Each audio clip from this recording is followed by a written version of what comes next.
Hi everyone, so welcome to another academic video. We are about to have a university vacation, and that means university closure days. So in this video, I thought I'd explain what is a uni closure day and how do I prepare for them.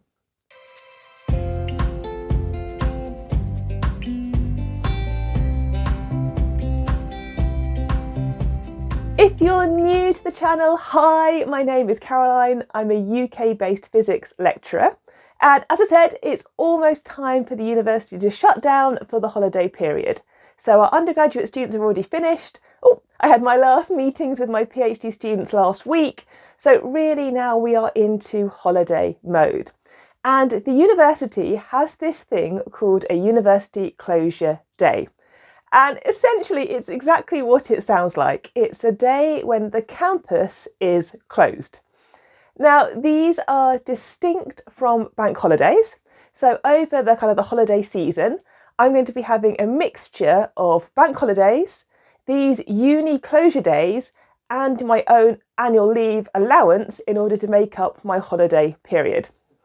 So obviously in the UK, we have certain days that are bank holidays. And the university obviously gives us those as days where we're not at work. The uni closure days are like a bonus. It's extra periods of time where, because the university is formally closed, I do not have to be in my office or on campus or indeed working, which is amazing because it means essentially I can use up less annual leave, so I can lose less of my personal annual leave allowance. But because I combine it with these uni closure days and the bank holidays, I can get a longer period of holiday across the winter vacation.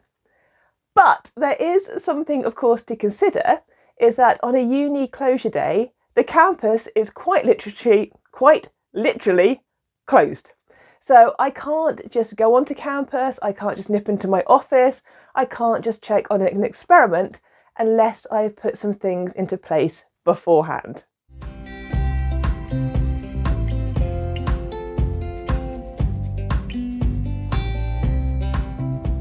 Experimental work can continue during holiday periods, so I am able to access the university during a closure day if I needed to keep an experiment running. And in the past, I've had experiments where we have had things, water tanks and bits and pieces that have needed to be checked on. But the thing is, we can't just enter the department as usual. So during a university closure period, if we need to check on an experiment or make sure some equipment is performing correctly, we need to pre-arrange our visit.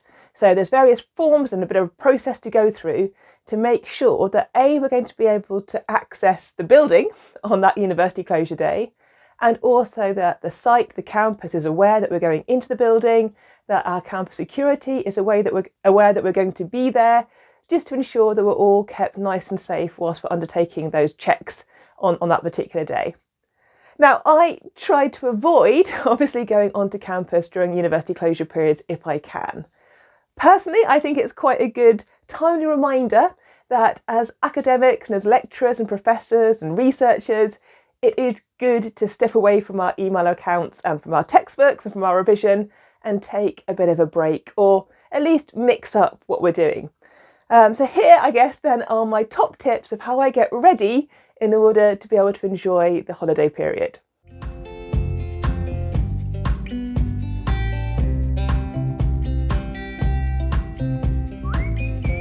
First thing I do is I clear out my email inbox as much as possible.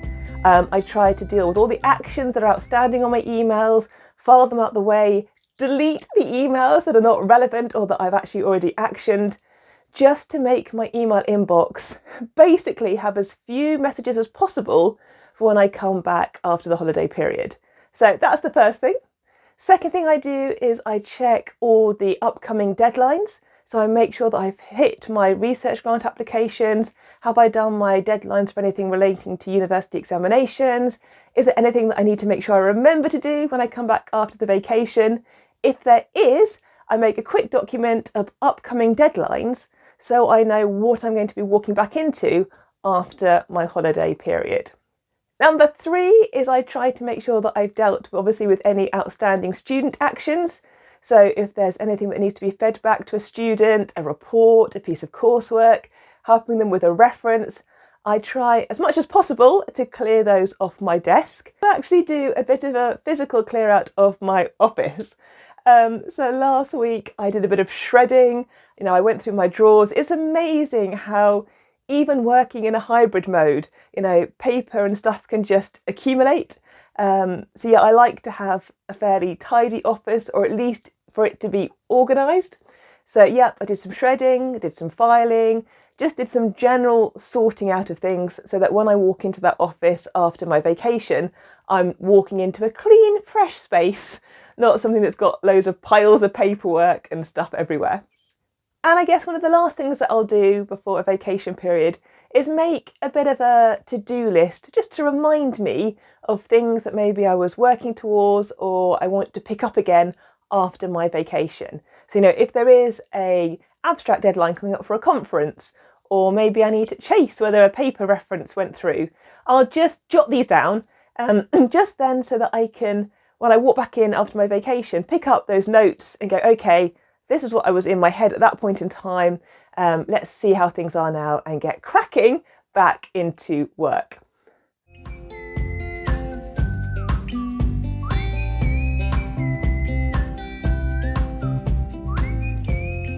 And very, very finally, of course, I turn on my out of office.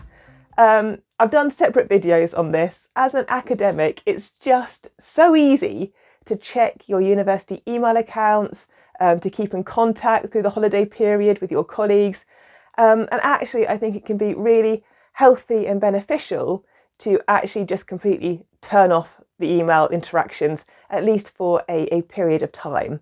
So I will be setting my email out of office and I will be endeavouring to stick to it. Now, I'm not going to say I'm perfect here. Yes, I do have a quick look at my emails during a holiday period sometimes. But because the out of office is on, I'm under no obligation to reply to those people or reply to those emails until I get back from the holiday period. So yes, my out of office email goes on. I will be unplugging my laptop. I'll be putting all the bits and pieces to one side and actually trying to enjoy a really lovely holiday. Obviously this year things are remaining very topsy-turvy. It is an incredibly challenging situation. Once again, thank you to all of those in our community who are helping care and provide us as we weather this pandemic. Take care of yourselves. As always, thank you so much for being part of these videos and leaving comments. Please do turn on notifications. I think I shall be putting up something next week. Haven't quite decided what that will be or might look like. But of course, in January, we'll be back with these Monday videos. Possibly a few slight changes, but some really cool topics have come up in the comments. So we've got some great stuff to talk about next year. But in the meantime, keep staying safe. Please do leave me a comment or a suggestion about what you would like to know about being a UK university lecturer. And I will hopefully see you, if not next week, in a couple of weeks' time. Bye.